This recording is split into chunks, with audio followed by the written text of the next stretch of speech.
नमस्कार मित्रों, आज मैं ईपीएस और पी रेशियो के बारे में आपको जानकारी दूंगा।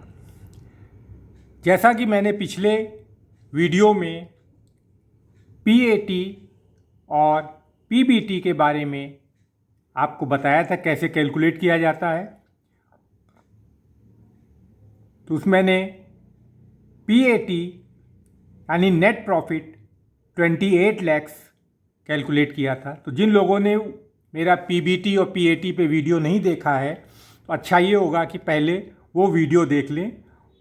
तो मैं वो दोबारा रिपीट नहीं कर रहा हूँ, केवल बस उसमें से जो नेट प्रॉफिट कैलकुलेट किया था वो फिगर मैं यहाँ से ले रहा हूँ। तो 28 लैक्स नेट प्रॉफिट आया था।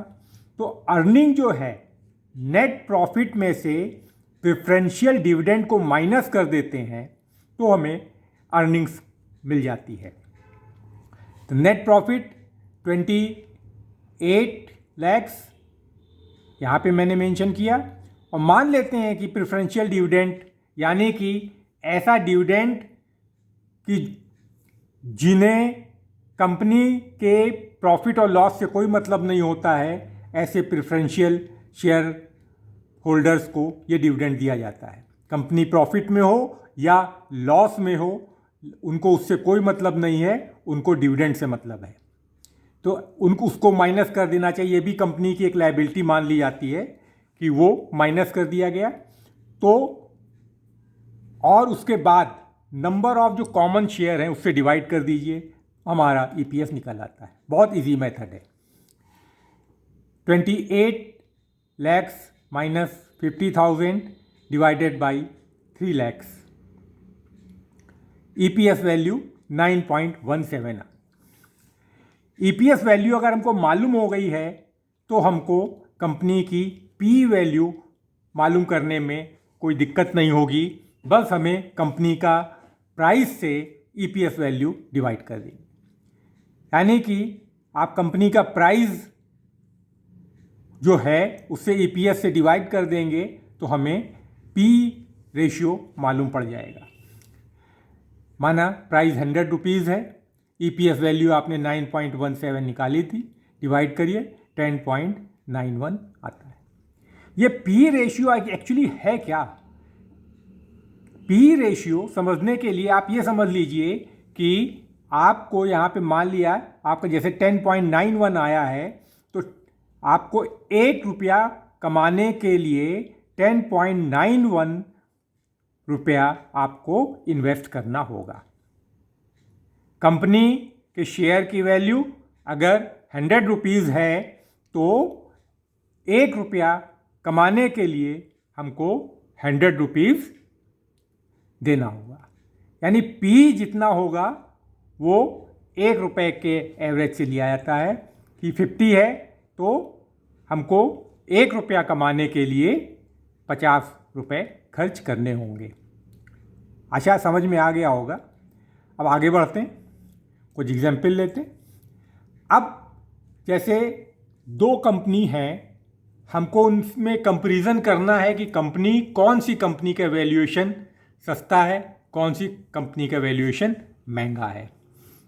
अब ए कंपनी में EPS 10, price 150, P 50। P company EPS 20, price 150, P 7.50।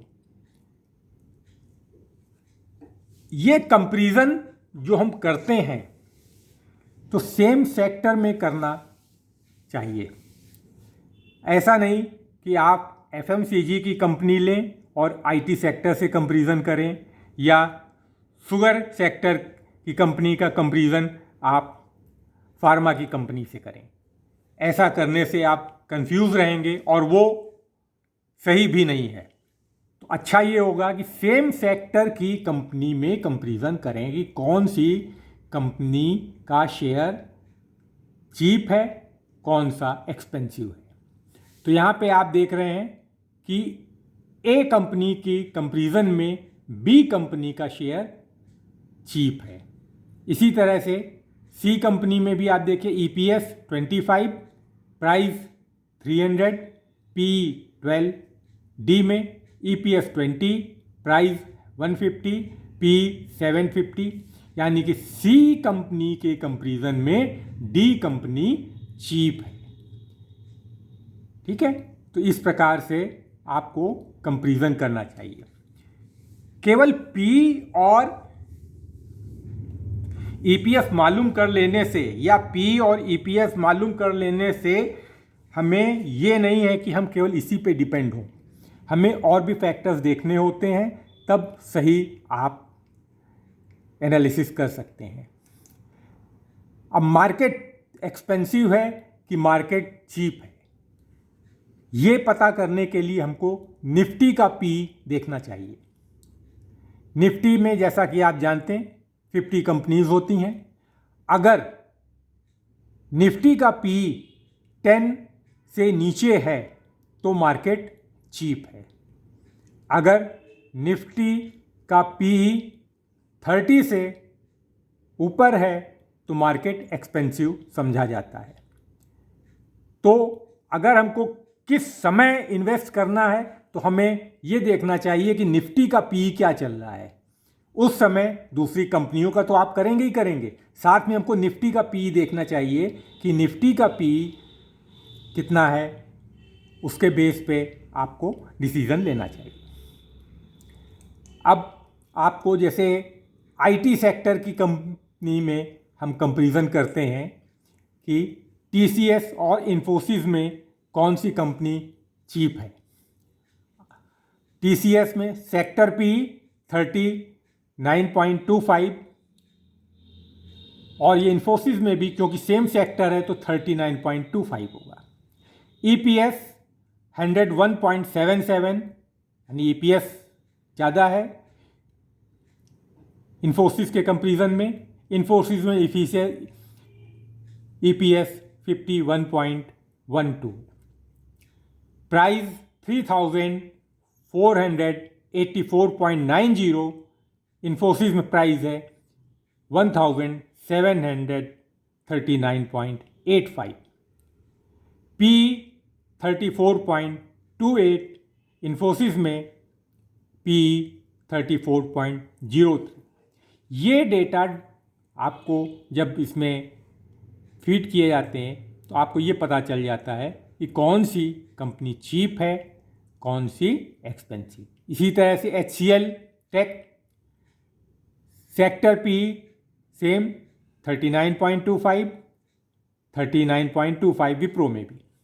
EPS 40.57, Wipro में EPS 22.10। HCL में प्राइस 1,154.20, विप्रो 571.85।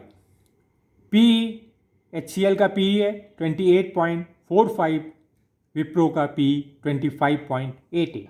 तो ये कंपैरिजन करने HCL के कंपैरिजन में विप्रो कंपनी चीप है। अब मान लिया इन चारों कंपनियों का कंपैरिजन करना है तो आप वो भी कर सकते हैं। उसके लिए भी आप इस तरह से आप देख लीजिए, TCS के कंपैरिजन में इन्फोसिस सस्ती है, इन्फोसिस के कंपैरिजन में HCL सस्ती है और HCL के कंपैरिजन में विप्रो सस्ती है। यानी इन चार कंपनियों में valuation wise Wipro company cheap है। हमको ये कंपैरिजन जो करना है वो सेम सेक्टर में करना, इस बात का ध्यान रखना चाहिए। बेस्ट वैल्यूएशन, क्योंकि आप केवल एक चीज़ पे आप एक फाइनेंशियल एनालिसिस पे डिपेंड नहीं हो सकते हैं कि आपने एक पी और EPS के बारे में जानकारी कर ली और वही सफिशिएंट है, और भी चीज़ें देखनी होती हैं। वैल्यूएशन के लिए P ratio should be less than sector and peers, यानी कि जो सेक्टर का पी है उससे तो कम होना ही चाहिए और साथ में जो पीर्स यानी जो कंपटीटर्स हैं उनका भी पी उनसे भी कम होना चाहिए। Past and present growth should be high, यानी पहले उसकी ग्रोथ अच्छी हो, ऊपर की तरफ हो, और जो प्रेजेंट हो वो भी ऊपर की तरफ हो, और फ्यूचर ग्रोथ पोटेंशियल हो। इन चीज़ों का ध्यान रख के हम कंपनी का सिलेक्शन करते हैं। अब इसमें एक ये चार्ट और देखिए जिससे आपको और आइडिया लगेगा कि ईपीएस, प्राइस और पी के बेस पे हम कैसे एक कंपनी में इन्वेस्ट करते हैं। अब ये इसमें देखिए जैसे कि लो प्राइस लो ग्रोथ कंपनी है, यानी कि ईपीएस बहुत धीरे धीरे बढ़ रहा है। 10 ईयर 1 में 10, ईयर 2 में 11, ईयर 3 में 12। प्राइस भी बहुत धीरे बढ़ रहा है, 10 यानी 10% का प्राइस भी बढ़ रहा है, 10, 110 और 120। पी कांस्टेंट है, पी में कोई चेंज नहीं, 10, 10, 10। ये लो प्राइस लो ग्रोथ कंपनी इस प्रकार की होती है। अब high price high growth company के लिए आप इसमें देखिए, सेकंड जो है माउस को भी देखिएगा। High price high growth company में ईपीएस 15, नेक्स्ट ईयर डबल हो गया 30, और उसके नेक्स्ट ईयर फिर डबल हो गया 60, यानी ईपीएस की ग्रोथ काफ़ी अच्छी है। प्राइस 150 से 450 हो गया और 1200 हो गया, यानी प्राइस भी लगातार बढ़ रहा है। पी भी 10, 15, 20। यहाँ पे आप देखिए कि तीनों कॉलम में ईपीएस की ग्रोथ कंटिन्यू अपवर्ड है, प्राइस भी अपवर्ड है और पी भी अपवर्ड है। इसलिए इस तरह की कंपनी में इन्वेस्ट करना काफ़ी अच्छा होता है, जो आपको ज़्यादा बेनिफिट दे सकता है। लो price falling growth, EPS 40 year 1 में, ईयर 2 में 20 और ईयर 3 में 10, यानी ईपीएस आपकी जो है डाउनवर्ड जा रहा है। प्राइस 1000 से 400, 400 से 150, यानी प्राइस भी डाउनवर्ड जा रहा है। पी 25, 20, 15, पी भी डाउनवर्ड जा रहा है। इस प्रकार से आप यहाँ पे अगर देखते हैं ईयर 3 में कि पी तो कम है, लेकिन आपको पहले से कंपैरिजन भी करना पड़ेगा कि पी पहले क्या था और क्या है, कंपनी की ग्रोथ क्या, प्राइस भी तो कम हो रहा है। तो इस प्रकार आपको स्टॉक सिलेक्शन के पहले इन चीज़ों को ध्यान में रखना पड़ता है। No change in price and growth, अगर कोई चेंज नहीं हो रहा है तो उस कंडीशन में देखिए क्या, ईपीएस तीनों साल में बराबर, प्राइस सेम कोई चेंज नहीं, पी में कोई चेंज नहीं। ये बिल्कुल आपकी साइडवे कंपनी इनको कह सकते हैं कि इन कंपनियों में कोई खास ग्रोथ नहीं हो रही है, वहीं का वहीं पड़ी हुई है।